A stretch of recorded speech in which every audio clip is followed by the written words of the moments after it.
Hello and welcome back to Guided Souls. I'm your host Katie and I'm so excited to be back here for another week with you guys.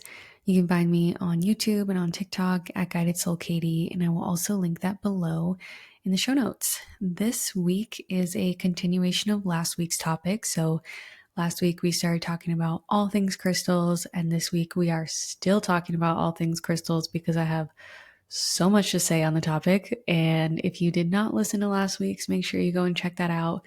We talked about how crystals work, and I gave you a lot of information about how you can choose a specific crystal for yourself. And just remember, all of that is meant to be additional information for you to have if you want it, if you find it interesting, but nothing is going to surpass your own intuition when it comes to deciding what crystal is right for you. So again, go back and listen to that if you haven't already. But today we are going to talk about how to cleanse, charge, connect, work with, and store your crystals. So we have a lot to talk about. So buckle in, here we go. And yeah, let's do this thing. So you may have heard people talking about cleansing or charging their crystals, and I just want to talk about what that means. They are two different things. They have similar ways that you can do each of them, but different purposes. So starting with cleansing crystals, cleansing is the process of removing any unwanted energy or residue of energy that your crystals may have picked up. So, in transit to you, if you purchased it online or even in the shop, they will pick up the energy of other individuals that have handled them. If they're near other crystals, they'll also just pick up on your own energy as you're working with them, which is not necessarily a bad thing, but you are typically a lower vibration than them, and you're working with them because you want them to be able to raise your vibration. So it's important to allow them time to remove and clear any additional energy that they have picked up so that they can fully restore their own power and their own ability to raise the vibration of the different energy sources that are around them. So when you should cleanse your crystal, for sure when you first get it, whether you're purchasing online or from a store. First thing to do when you get home is to cleanse them. And I know, like, because I have gotten a crystal and just wanted to work with it right away, or crystal jewelry and just wanted to wear it right away. It's like it will be there for you when it's done cleansing, when it's done charging. So just give it that time. So definitely after you first get them, I would cleanse them. I would also cleanse them if you've used them a lot recently, like if you've used a specific crystal a lot of days in a row, or you've just had it out a lot. That's a good reason to cleanse them. Also, if they've been put in a particularly negative environment, so maybe you're using a crystal for protection when you go home for the holidays or something like that, and you have a volatile family situation, that would be a reason to cleanse your crystal once you get back home. And I tend to try to cleanse my crystals once a month. It can be sort of hard to remember, but you'll see in both the cleansing and the charging, one of the ways that you can do both of those things is by utilizing moonlight. And so it's kind of an easy way to remember if you're aware of when a full moon is. It, like, the charging and cleansing abilities of moonlight on a full moon are particularly powerful, and that happens once a month. And actually, I believe it's happening tomorrow from the day that this comes out. So you don't have to cleanse them on a full moon, but once you first get them, if you're just trying to get into a cleansing habit, I tend to use the full moon as an easy marker of, oh, it's been a month, I need to cleanse my crystals, so I'm going to put them on this windowsill and allow them to soak up the moonlight. So, along those same lines, there are a number of different ways that you can cleanse crystals. The ones I have mentioned here are ones that I tend to think of as the safest and most attainable. There are some methods that could potentially harm the crystal depending on what type of crystal it is. So I just kind of stuck with the ones that for me, I feel like are relatively easy, relatively attainable, and I just know that they're safe for the crystal. So the first one is you can cleanse them by saging them. So if you're already a person that, maybe sages your house, or sages, if you have oracle cards or something like that, same thing. You can just have your crystal and sort of use your sage or smudge stick to wave it around and kind of release and cleanse the energy that way. You can, like I mentioned, use moonlight. So I don't leave my crystals out overnight. I just feel like you're kind of opening them up to the elements. You never know when it's going to rain. Maybe it's a super windy night. So I just have this little like dish that I'll put mine in, and I will put them on a windowsill, especially on a full moon, and just allow the moonlight to cleanse them that way. In my opinion, you don't really have to worry about like, oh, is the specific moonlight beam gonna like hit right here? It's like if at some point in the night you can see the moon from the windowsill that you're putting them on, you're good, in my opinion, because there's also the stars, and you don't have to worry about like the specific path of the moon, in my opinion. So I just put them on the windowsill anytime there's a full moon. I also think a new moon is a great time to do it, which is kind of counterintuitive because you can't actually see the moon on a new moon, but it just feels like, to me, new beginnings, fresh beginnings, and that is what is symbolized as you are cleansing these crystals. So moonlight is a great, safe option because they are not going to be harmed by sitting on your windowsill overnight. You can also do sound healing. So if you happen to have singing bowls, or even just like a tiny little singing bowl, you can put the crystal just near the sound vibrations as you are playing with those singing bowls. You could probably also like play sound healing music. I've never tried that before, but I'm assuming that that would probably be along the same lines. Although if you are able to, use your own instruments, whether it be tuning forks or singing bowls, that is definitely going to be effective in terms of cleansing your crystals. And lastly, you can use selenite or clear quartz. So those are actually two types of crystals that do not absorb the energy of anything around them. And so they don't have to be cleansed or charged, and they can be utilized to cleanse other crystals. So I work with selenite all the time. It really helps to clear away any negative energy or just energy from other people throughout the day. It doesn't even have to be negative, but I feel like sometimes we go throughout our days and we just like pick up on energies around us, and it can just feel like a lot. So I love to use selenite at the end of the day just to like clear my own energy, but it can also be used to clear the energy of another crystal. So you would just put whatever crystal you're trying to cleanse on top of selenite or clear quartz in order to cleanse it. You may have to get a bigger piece or multiple pieces if you want it to be super effective, but I've found that if I have a pretty small crystal and I just place it on top of, selenite that's a little bit bigger than that, and that tends to cleanse it pretty effectively. You will hear a lot of people suggest placing your crystal in water for an hour or so in order to cleanse it.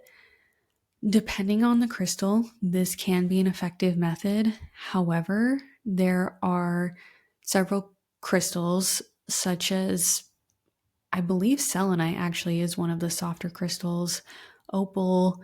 I don't know them all off the top of my head, but there are these softer crystals that will get damaged if you leave them in water. And so rather than, spending hours trying to figure out which crystals are okay to put in water, I tend to just steer clear of it in general. But if that is something that speaks to you, if you are really connected to water and you're like, this is how I want to cleanse my crystals, that is okay. Just make sure that you're doing your due diligence and the research that's necessary to make sure that it is safe for that particular crystal. Now, charging crystals is the process of replenishing your crystal's energy to ensure that they are at their most potent. So, cleansing is taking away any residual energy that they have picked up, and charging is replenishing the crystal's own energy to make sure that it is at its full power, its full potency. A really easy way to remember to charge your crystals is to just do it whenever you cleanse it. So I tend to do the two things in relation to one another. I will, cleanse the crystal and then right afterwards charge it. I think that so moonlight is a method that you can use to both cleanse and charge it. So on a full moon, I consider if you put it on a windowsill that is both cleansed and charged. However, if you wanted to make it two separate acts, you could cleanse it using the moonlight and then charge it using the sunlight the next day. And there are several different ways that you can charge crystals. Again, I have just chosen the ones that I find to be the most attainable and the safest, which is sunlight, moonlight, and the earth. So again, the moonlight, I think you can technically do both at once, especially if you're leaving it overnight. That's a long extended period for the crystal to be able to cleanse and charge. And especially on a full moon, you're getting that full potency. But if you do want to break it into two, you could even do the moonlight for cleansing one night and then charging it the next night. Or, as I mentioned, you could do the moonlight on the full moon and then the next day you could use the sunlight. And how you use the sunlight to charge a crystal is very similar to how you would use the moonlight to charge a crystal, which is just place it in a windowsill or an area that gets sun. This is a lot easier to tell if it's in the sunlight versus the moonlight, because obviously there will be sunshine coming through your window, so you can tell if the crystal is getting hit by the sunlight or not. I don't find that there's any additional potency by putting it outside versus inside. However, if you know that it's a really clear, calm day outside, there's not going to be any precipitation, and you want to do it outside instead of inside, that is perfectly fine. The one thing with sunlight is you just want to make sure that you're not leaving your crystal out there for more than an hour or so, whether it's inside or outside, because there are certain crystals that will fade in terms of their color in the sunlight if you leave them out there for too long. So it's an absolutely safe way to charge your crystal. Just make sure that you're kind of limiting it to an hour or so, whether you are inside or outside. And lastly, one that I actually haven't done this myself, but I feel like I want to because it sounds really fun and just like it makes so much sense to me, is utilizing the earth to charge your crystals. So you can actually bury them in the ground. I don't think you gotta like dig up your grass or anything. I think if you have a spot that has a planter or something with some dirt, you can just kind of like, bury it in there and leave it there for an hour or two. This is one where if you're going to do that, you probably want to choose one that can at least be rinsed off safely with water so that you can get the dirt off afterwards. But it's such a grounding and revitalizing way of doing it. Like you are returning the crystal to the earth. And to me, that feels like it's, one of the most potent and strong ways to do that. So I have actually not done that one myself, but I do want to do it. And if you do it and you find that it's particularly potent or something, definitely let me know, because I just think that that sounds like a really beautiful way to charge your crystals. Okay, so once you have cleansed and charged your crystals, you can get into the fun part, in my opinion, which is connecting with your crystals. So unlike just purchasing a journal or some other inanimate object, a water bottle or something, I can't think of another spiritual object that wouldn't have any sort of energy to it. You're not just buying an object. You are connecting and developing a relationship with a unique source of energy. And so I think of my crystals as beings, these beings that I have relationships with, where I can feel their energy and they can feel mine. And so, in order to really strengthen that relationship and their ability to help you, you want to take the time to get to know them and for them to get to know you. And part of that is learning about the crystal, learning about their healing properties, what chakras they're connected to, what the different colors mean, that kind of stuff. But more than that, it's about spending time with the crystal, setting your intention about how you want to work with it, allowing it to know your heart, which I know sounds a little bit silly, but it's actually one of the most beautiful parts of working with a crystal, in my opinion. So, first things first, I would set an overall intention for your crystal when you first receive it. Based on its healing properties, based on what's going on in your life, just set an intention that will act as a guiding force for your relationship with the crystal, that will help you align its energy with your goals. So, to set an intention, you're going to want to find a quiet space where you can sit with the crystal, hold it in your hand, close your eyes, and take a few deep breaths, and then focus on what you hope to achieve with this crystal, whether that be emotional healing, spiritual growth, clarity, or something else. Just focus on what it is that you are trying to cultivate more of in your life, and let that be known to the crystal.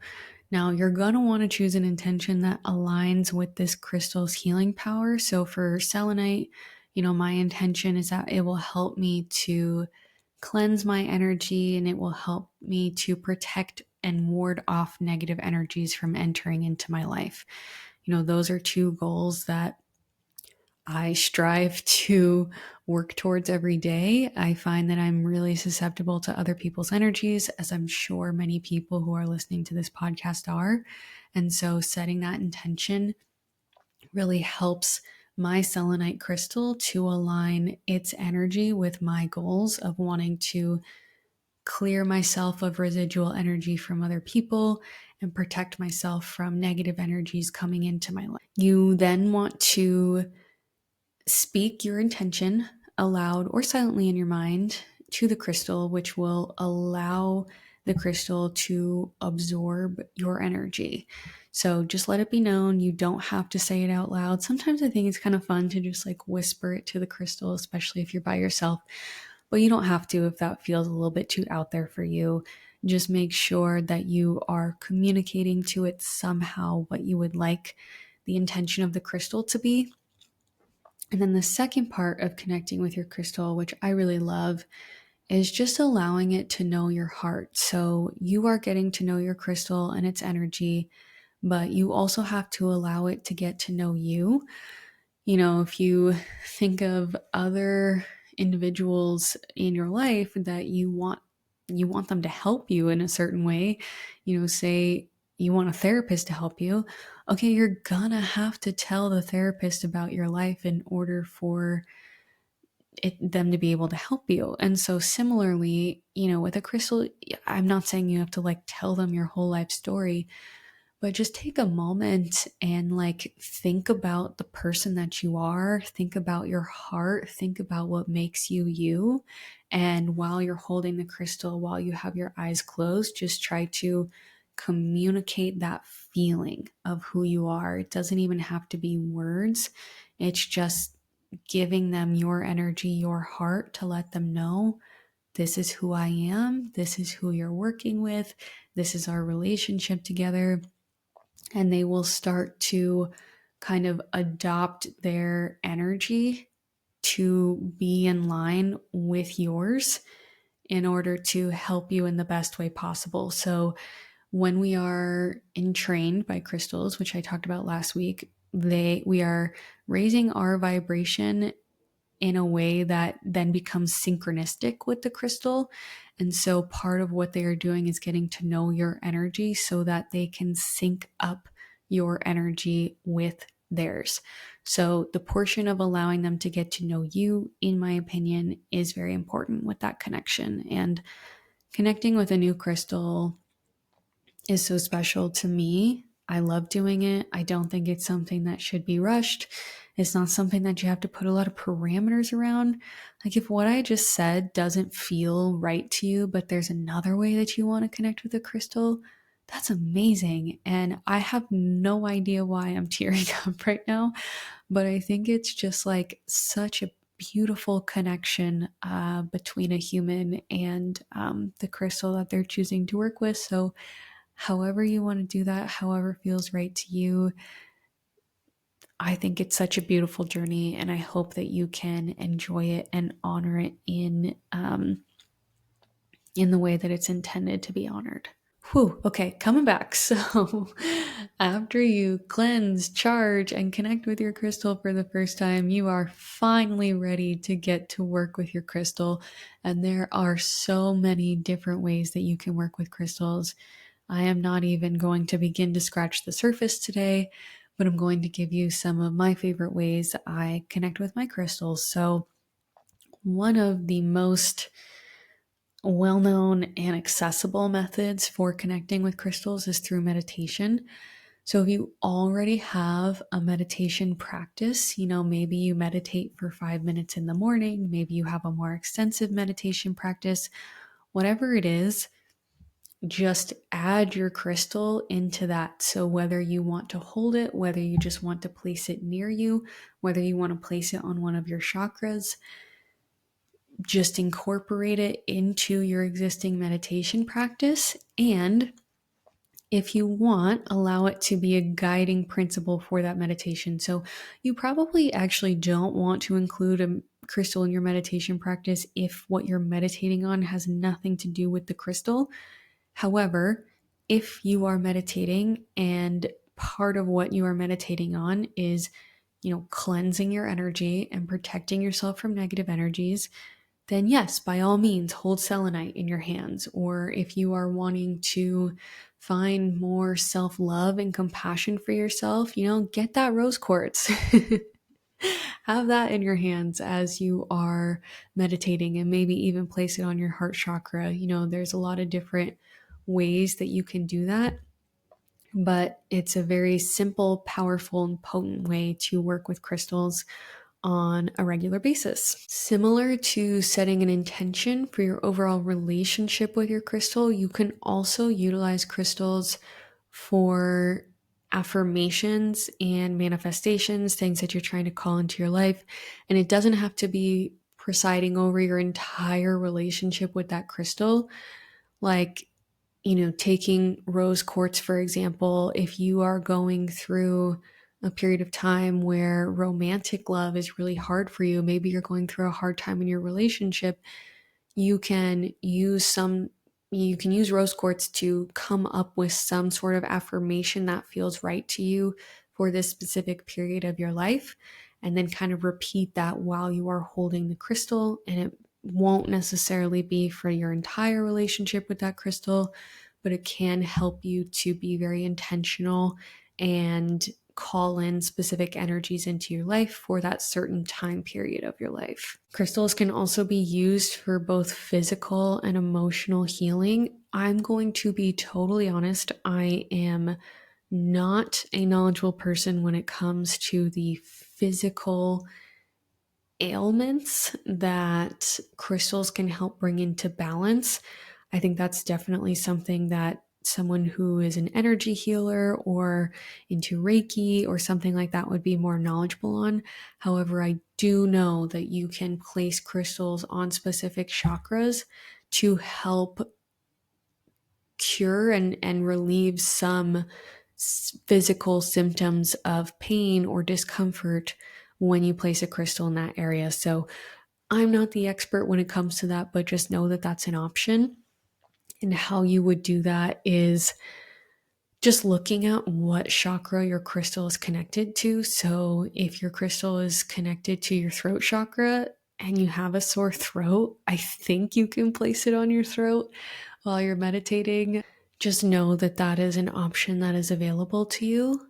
I definitely find this helpful in terms of emotional healing when it comes to my chakras. So I've been working with selenite a lot, so I'm just going to use that as an example, but it's not even connected to your heart chakra. It's typically associated with your third eye or crown chakra because it does help you with connecting to higher realms. But for some reason, I am just always drawn to place it on my heart chakra.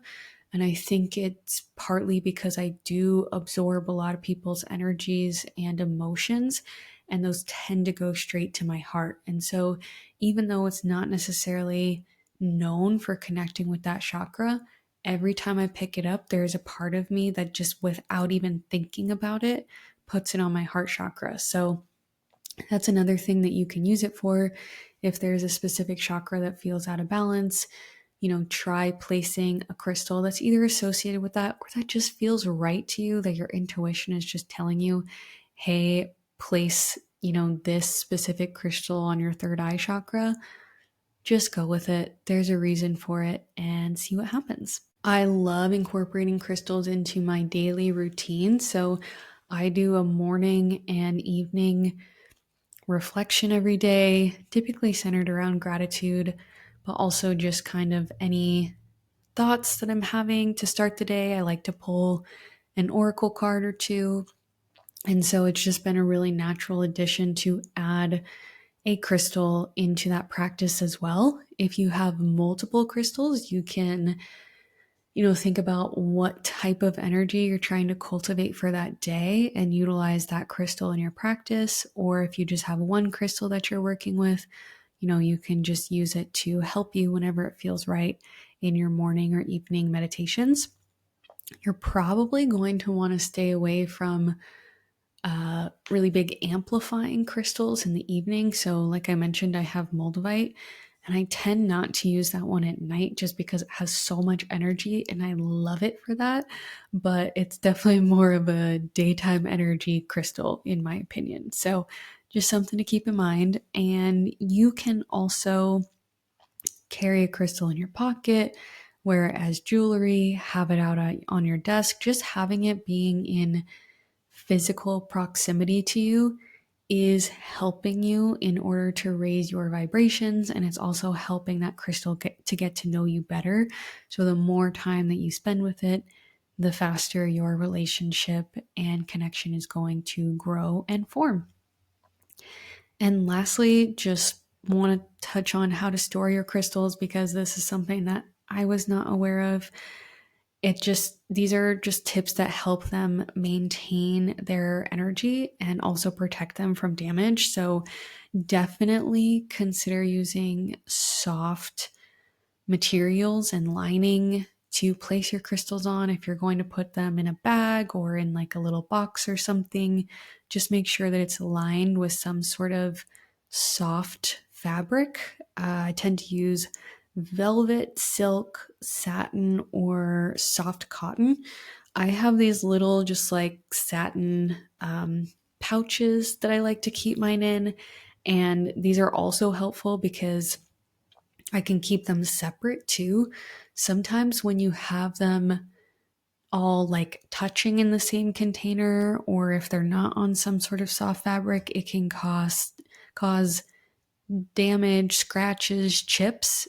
It's not likely, but especially if it's a more fragile crystal, it's just safer, makes sense to have it lined with something that's soft and to have it in its own packaging and space in order to keep it safe, and it can kind of help it to maintain its own energy that way too. You don't necessarily have to do that. There are certain crystals that work really well together, so you can look into that as well. But if you are, just looking in general for a way to store your crystals, I recommend using something soft and trying to keep them separated in some way just so that they aren't damaged or scratched by bumping up against one another. You also want to think about the location of your crystal storage. So you don't want someplace that's really hot or that's like baking in the sun. Again, it'll fade the crystals. So just make sure that it's a cool, shaded place that's clean. It's not dusty. There's not debris. And it can just kind of, chill in the shade, for lack of a better term. You don't want it baking in the sun. And you definitely can have your crystals on display. One of the most wonderful things about crystals, it's honestly just kind of a perk, but they're so beautiful. And so we like to have them out. We like to have them on display. We like to be able to see them. And there's absolutely nothing wrong with that. Just make sure that it is in a place that is clean, that is shaded, that is cool, and that you're not going to accidentally knock it off somewhere, because they can break, especially if they are a raw crystal. So yeah, just something to be cognizant of when you are deciding how and where you want to store your crystals. But depending on the crystal, you can also look at feng shui, which I'm not super knowledgeable about, but I am fascinated by. So maybe I'll do a feng shui episode at some point once I do my own research or get an expert on or something. But there are certain crystals that you can put in specific places in your home to help amplify certain energies. I cannot remember what crystal it is off the top of my head, but there's a specific crystal that you can put in like the back left corner of your home to help you with prosperity. And I was like, wow, that sounds incredible. And my office is in the back left corner of our home. So, prosperity and business. So, just another thing that you can look into in terms of where you want to store your crystals. Okay, that is all of the crystal knowledge and information that I have for you guys at this point in time. I hope that you found this helpful. I know it's a lot of info, but crystals have seriously changed my life, and I don't think that I would be where I am spiritually, emotionally, probably even physically, without their help on my spiritual journey through my spiritual awakening over the past year.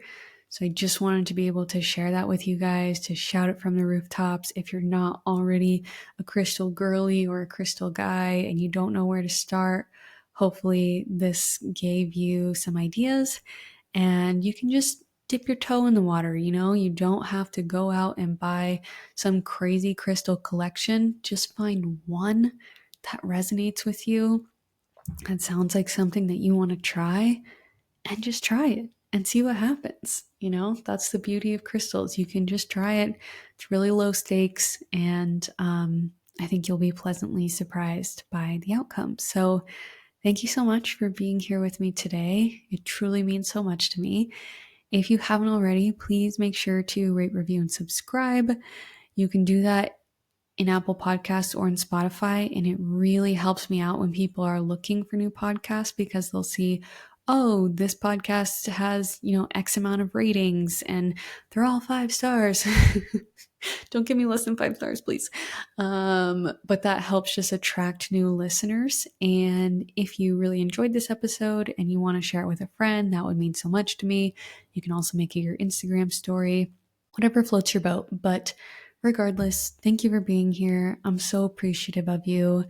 And until next time, keep going. You are doing amazing. And I love you.